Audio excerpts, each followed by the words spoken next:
tell me a story around that. Tell me a story around a time that you did that, right? That helps me see you act as a valuable member of the team. That helps me see you as part of our class, interacting with your classmates and making everyone stronger. Application Renovation, Season 2, Episode 10. Thank you so much for joining me today. How are you? Very good. How are you doing? I'm excited. I'm great. I'm excited to talk to you about your application, hopefully help you figure out some things to do to improve your application to get you into medical school. So Right you are a TMDSAS applicant, so to the Texas Medical and Dental School Application Service, and a Texas resident. So you are entrenched in the world of Texas. Talk to me about how the application cycle went for you. Did you get any interviews? Did you get any feedback? Tell me, let's start there. So I had everything finished by mid-July, I would say. And then it was radio silence until this past month. And then it was all R's, all rejection. So I heard nothing. Yeah. Nothing until the nuclear bomb came and said, "That's right. See you later." That's right. Okay. Yeah. All right. So very interesting. And we'll talk about the application and some stats potentially as an issue. Did you reach out to any of the schools that rejected you and ask them for any sort of feedback, or were they all kind of, if you did, were they non-responsive? What was that process like? I did not. I sent an update letter regarding new extracurriculars. Okay. But other than that, no, I did not hear any sort of advice, but I also did not ask for any. Okay. So. All right. So I'm going to do something a little bit different with this episode and really tell you right off the bat. So for you and for the student watching this and listening to this, potentially where you went wrong, right? You had a very strong tennis career in college growing up, and then you had to make this pivot of, okay, what's next? And for me, that story that was what's next is completely missing. And so I got done reading your application, and I have zero understanding of why you want to be a doctor, other than that you think your tennis career helped prepare you to be a doctor. That was the focus of your application, and I think probably where you swung and missed the most, right? Okay. So just with that off the bat, that'll kind of give you some context as I'm looking through the rest of your application, and which is a good thing, because that's the easiest thing to fix is just reframing your story and massaging the message that we're trying to get across to the medical schools. Sound good? Sounds good. All right. So diving into the application, you did mention kind of mid-July. I have that highlighted here. So for the student watching this, TMDSAS opens early May, and you can submit it as soon as it's ready, right? And I've had Enrique on the podcast before from TMDSAS who say students like mistakenly submit an application without actually filling out anything, and it's like, okay, you're done, right? There's no way to fix that. So, and because of that, because you can submit your application so early, mid-July for TMDSAS is pushing it a little bit, and TMDSAS does a good job of giving out data that shows that most of the applicants who are interviewed typically apply by the end of July, I think is the data. Don't quote me on that. You can go look it up. TMDSAS puts it out. So for TMDSAS specifically, you want to try to get in as soon as possible. So that's the first thing. Not a deal breaker for an application, just potentially a little bit later. You didn't apply to any medical schools outside of Texas, or at least you didn't signify on your application. I just wanted to point that out for students for TMDSAS. I don't know why they ask that. I don't know if maybe they're like, are you really dedicated to Texas? Like, are you applying elsewhere, or do you really want to stay in Texas? So that may be a kind of a trap question. I should ask them why they ask that. And then we go through the rest of your application. They ask for SAT score. I don't know why they do that, but they do. You have your major and everything else. Demographics, and then we get into really some interesting questions that TMDSAS asks, and I wanted to point it out on yours because you mentioned yes to a significant male in your life.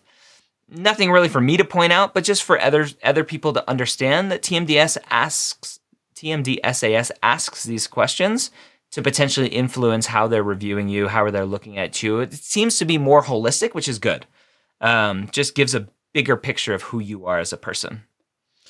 And then we get into personal statement. All right, so this is the start of the story. TMDSAS has this personal statement right off the bat, at least for the printed version.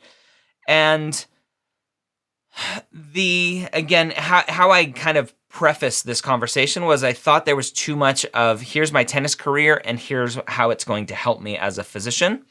And right off the bat, it's in the first sentence, or second sentence, actually, right? From a very young age, I worked diligently to become a professional tennis player. Right, so right off the bat, I've read enough personal statements from athletes to understand that what you are trying to show me, what you're trying to sell me, is that look how hardworking I am. I'm going to take this dedication and pivot it towards medicine.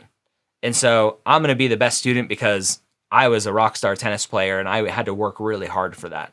So right off the bat, I'm already like, whoa, like I don't need to know that, right? Knowing that you were a collegiate tennis player, just that tells me everything I need to know, right? That you have to be hardworking. You have to be dedicated. You have to be motivated. You have to be competitive.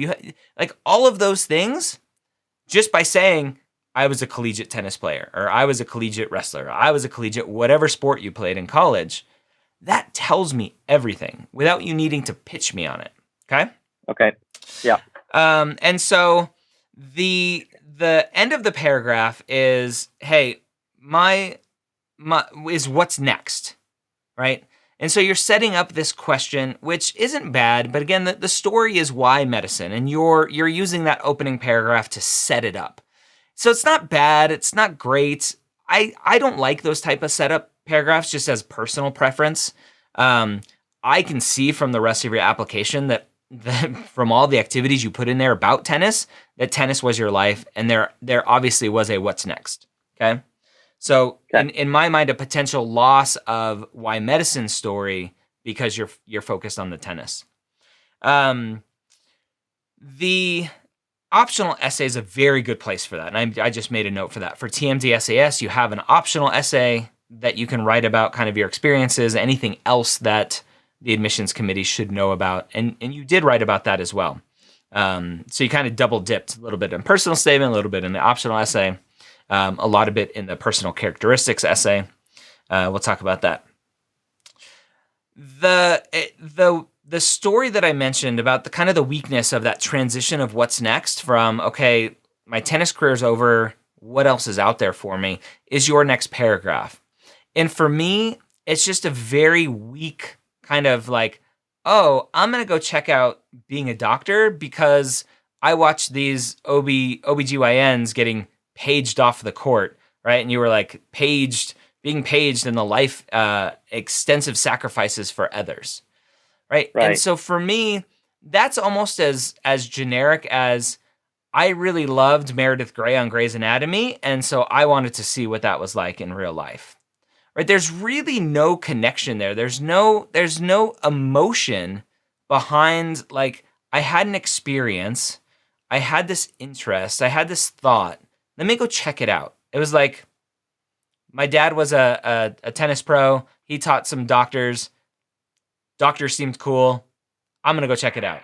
Right? Yeah. That's basically the story you're telling me. And so right off the bat, I'm like, well, that doesn't make sense. Right? I always go back to, does it make sense? Does it not? And this just doesn't make sense. At least it's not a strong connection.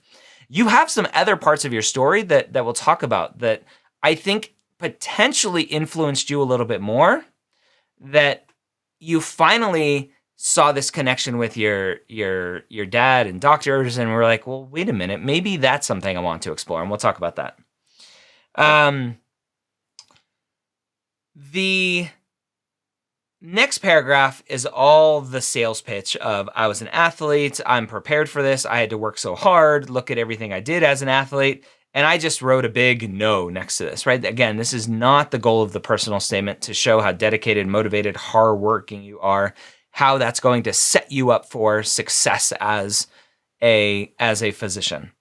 All right. The goal of this is, why do you want to be a doctor? Okay? Okay.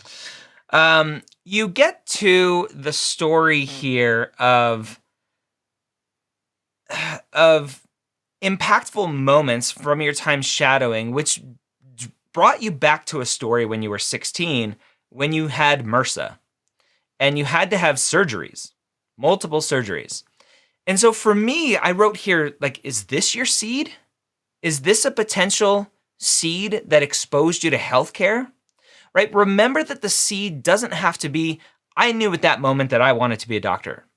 But the seed is oftentimes just sometimes an innocuous thing. I mean, having multiple surgeries because of MRSA isn't super innocuous, but it could be something generic like that, to where it's like, hey, my tennis career, which you made clear was super impactful for you, was almost jeopardized. And this doctor saved my foot, saved my tennis career. Right? To me, that's a super impactful story.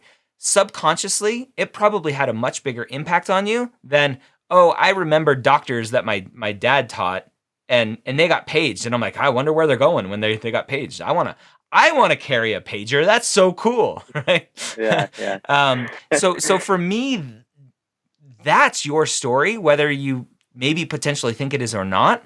And me forcing it on you, you can go, no, it really wasn't. But I would think about that for a minute as a potential a better launching off point to why medicine than I saw doctors getting paged. Right. Yeah. Okay. Students love death. We talked about this a bunch in the earlier part of season 2 of Application Renovations. Students talking about this knowledge that medicine isn't perfect and that people die. I think everyone knows that people die no matter what, right? It's a part of life. And so making it a feature point of an application, of a reflection statement at the end of a paragraph saying, through these experiences, I realized that all forms of loss, including death, are an inevitable outcome associated with medicine, right? However, it doesn't deter me from my path. Like, I know that death happens, but I still want to be a doctor. It's a very common statement that students make, and it doesn't mean anything. It doesn't help me understand who you are, because everyone knows that death happens, and you're telling me you want to be a doctor, so I'm obviously assuming that you're okay with death, right? As a part of this process. So again, I'm to this point, almost to the end of your personal statement, and I really have no idea why you're doing this, other than you were super competitive tennis. You obviously have lots of personal skills and traits that you think are important to being a physician, but I don't know why you want to be a physician yet. Okay, which is the whole point of this.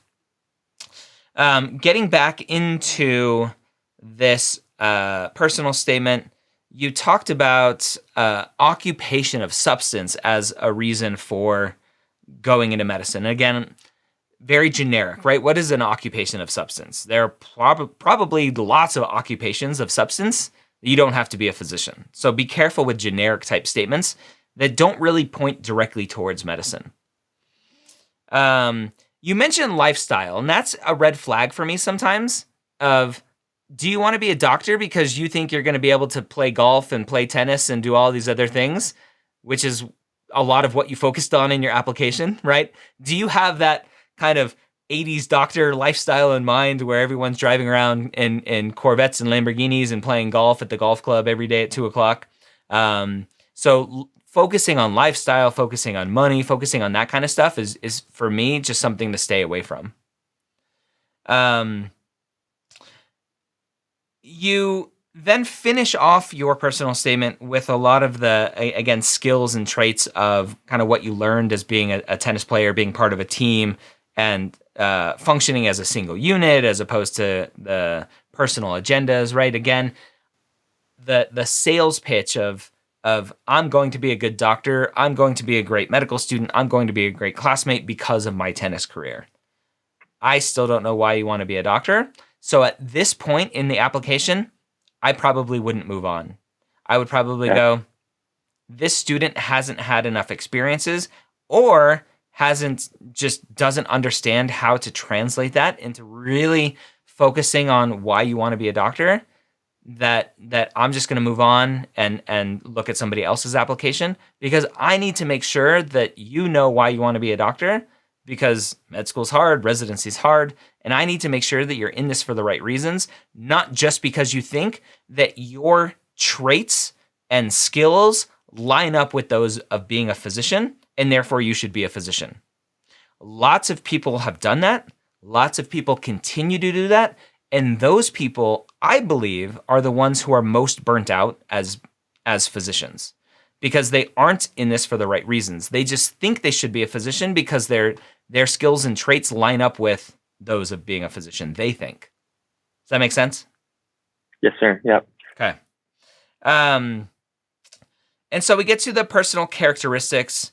The one thing that I highlighted here, so personal characteristics is an essay that focuses on how are you going to add to the educational environment of your classmates. That's what I like to focus on. That's that's how I like to think about this question. How are you going to add to the environment of your classmates? And that's mostly what you wrote about. I think it came across a little bit too heavy-handed with the competitiveness, right? Of how you wrote it here of medicine is a competitive field with prospective physicians competing for seats in medical school. This competition progresses the field of medicine, right? You're comparing it to your team in tennis, and everyone's competing against each other. Who are the players that are actually going to get on the court this weekend against our competition? Number one, I think that statement's completely false, right? I don't think pre-meds competing against each other helps medicine at all, which is why in my pre-med years podcast, I talk about collaboration, not competition. I think that cutthroat nature in the pre-med world is a very negative thing. I think friendly competition potentially, right, of you're in medical school and you two are studying, be like, hey, I'm going to get the highest score on this test. No, I'm going to get the highest score, and helping each other through that process potentially maybe makes sense. I think if you actually look at where we as a healthcare system completely fall flat is competition. I think competition actually hurts healthcare. You have universities that are siloed from other universities, all trying to study and research and come up with the next drug so they can get the patent for it and make lots of money and retire and buy an island, right? So in my mind, competition, having gone through this process, understanding the process probably better than you, competition is horrible for healthcare.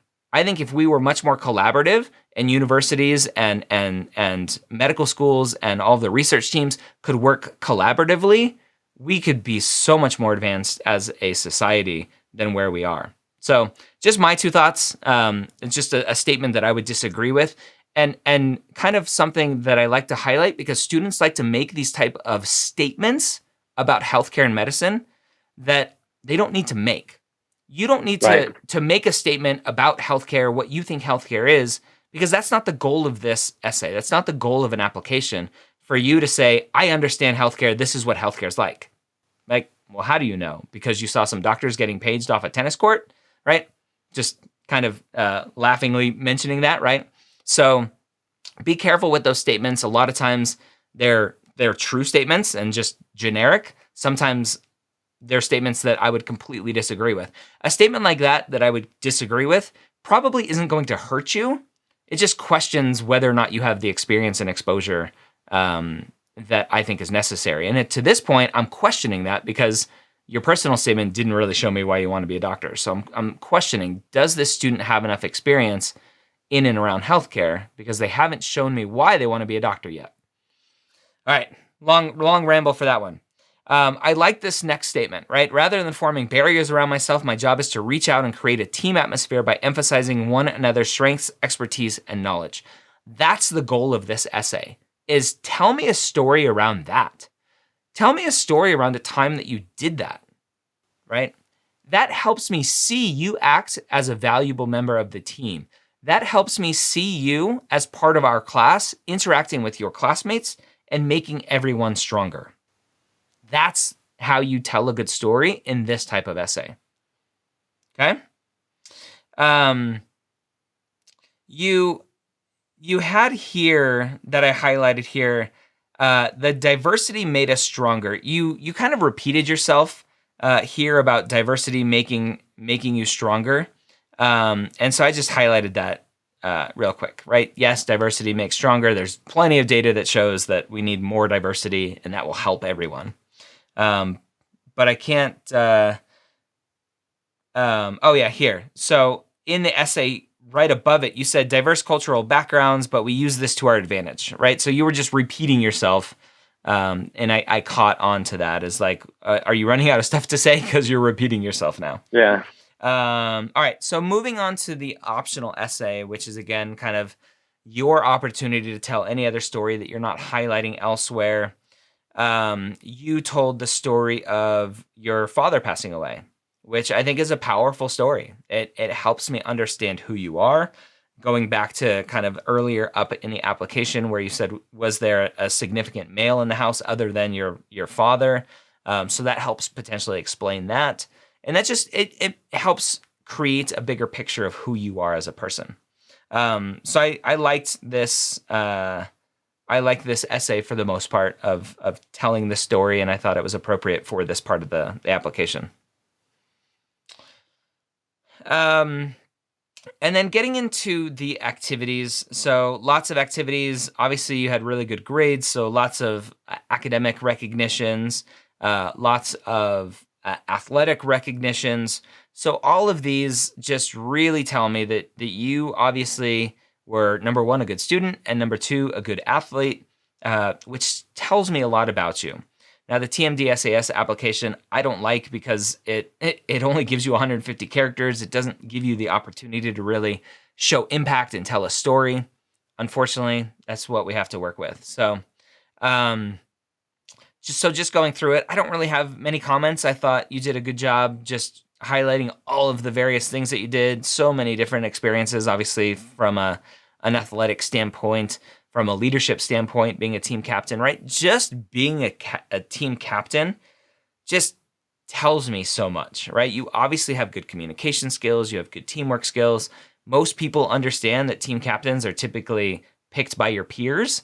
And so it's like, okay, obviously you are a valuable member of the team for the team to go, we want you to be the captain, right? Lead us. You are a great leader. You are a great communicator. Lead us. Right. And so I think without needing to say, I'm a great leader and team communicator and all that stuff and selling yourself, just saying you're the team captain, that tells me so much alone. I had a question about why you put cumulative shadowing on your application. You had this part on your application that in the healthcare activities, you have cumulative shadowing, and then underneath it, you list all the shadowing separately. And so it looks a little weird, and I'm wondering why you did that. I did that because the way the application's set up, it just is like 8 hours, 18 hours, 5 hours, or so forth. And I just did that to kind of sum it up. I didn't know if total hours was necessary or not. So I just made it simple for them in case they wanted to add it up. I didn't want to waste their time if they cared about adding up a certain amount of hours. I'm going to help you. You don't need a calculator. So what it actually looks like from my standpoint is that you're fluffing up your application by adding in cumulative shadowing. That makes it look like you have 95 more hours of shadowing than you really have. And that's potentially what it may look like on their back end, because all of these are just data points, and they can filter and sort, and it's all added up on their system automatically. And so they can probably click a drop down and go, hey, show me all the healthcare activities and what that looks like and total hours. And so it just looks like you're padding the application because of that. Yeah, that's a good point. I didn't even think about that. Okay.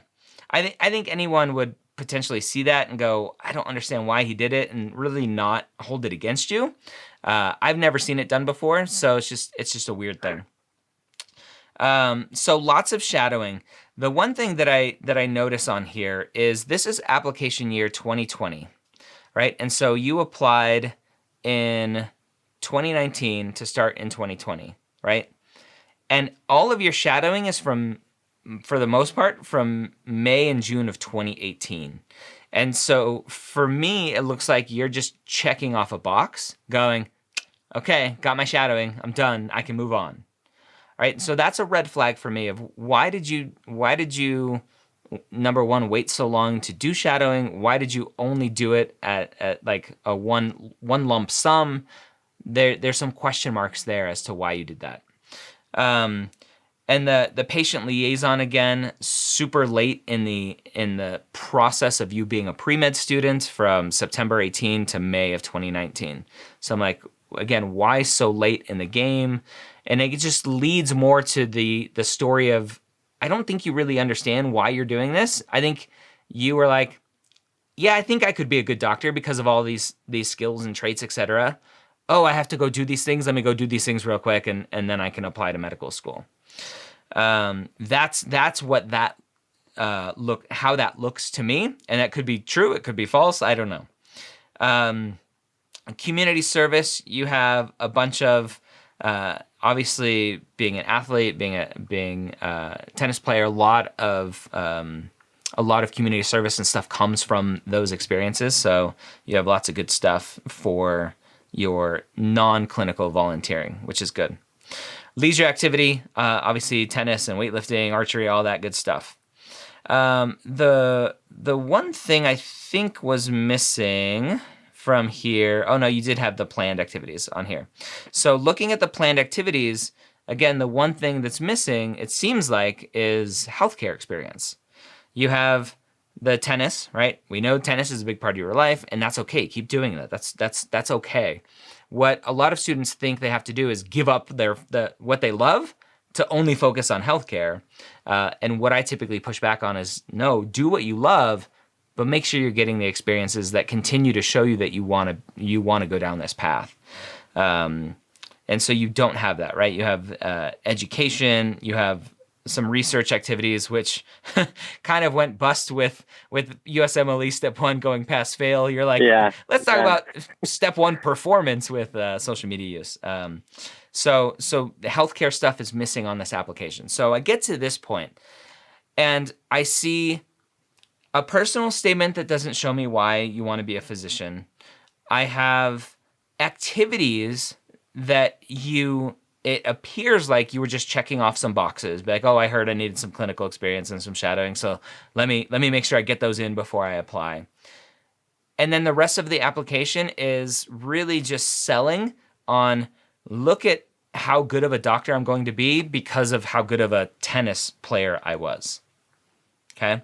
That's what I get from your application, which is probably why you didn't get many or any interview invites. Now, let's get to stats real quick. So stats for you were amazing, right? Looking at your GPA, it's not calculated on here, but I'm assuming it's probably a 3.8 or 3.9, right? Just from looking at your stats. And then you told me your Mcat score was a 500 with this application. And you said potentially that's what was holding you back. I don't think it was, right? A 500 Mcat score obviously isn't great. It's not horrendous. It's by definition, right? Average. I think you have the experiences that would, and the GPA that would help overcome a weaker Mcat score. I think a lot of schools would love to have you because of your athletic background and all of those intangibles that come with being a team captain and being a competitive athlete. I don't think it was the MCAT. I think it was your story. And potentially all of the lack of experiences that made your story weaker. Now, you retook the MCAT, you crushed it, 511. So the MCAT stats are completely not an issue at this point.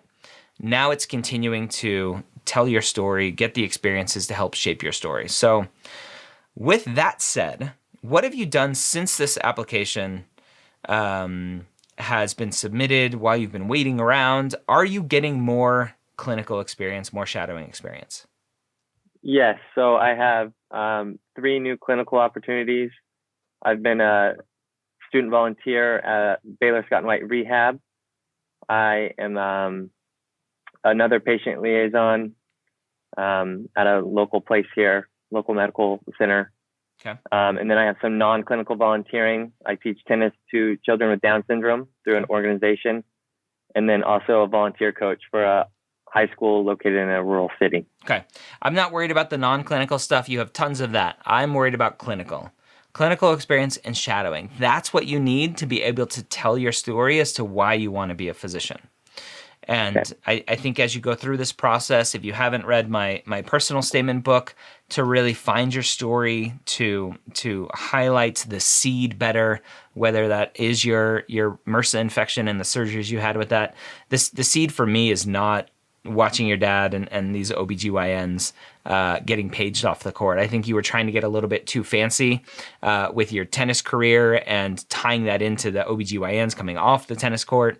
I don't think that worked. So really focusing on the clinical experiences, the emotional impact of those experiences, and really helping hone in for you why you're doing this. You obviously have the skills and traits necessary to be a physician. Don't focus on those moving forward. Right? Your job isn't to sell someone on the fact that you're going to be a great physician. Your job is to tell your story as to why you want to do this. Okay. What questions do you have? Is research, I only have a couple hundred hours. Yep. I don't know if that plays a major role. Nope. Okay.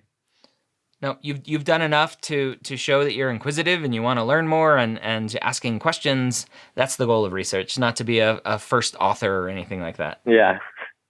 And then letters of recommendation, do I need to get those rewritten? I would get new ones. Yep. As much as possible, you're redoing a whole application, which is why it's always a lot of students will just be like, I'll just try. Like maybe they'll accept my 480 Mcat score. I'm like, no, like this is not how we play this game. Because you should try to redo as much as possible. And if you need some of the same letters, keep up to date with those letter writers, but have them rewrite as much as possible or add to it with new submission dates. Okay, great. And then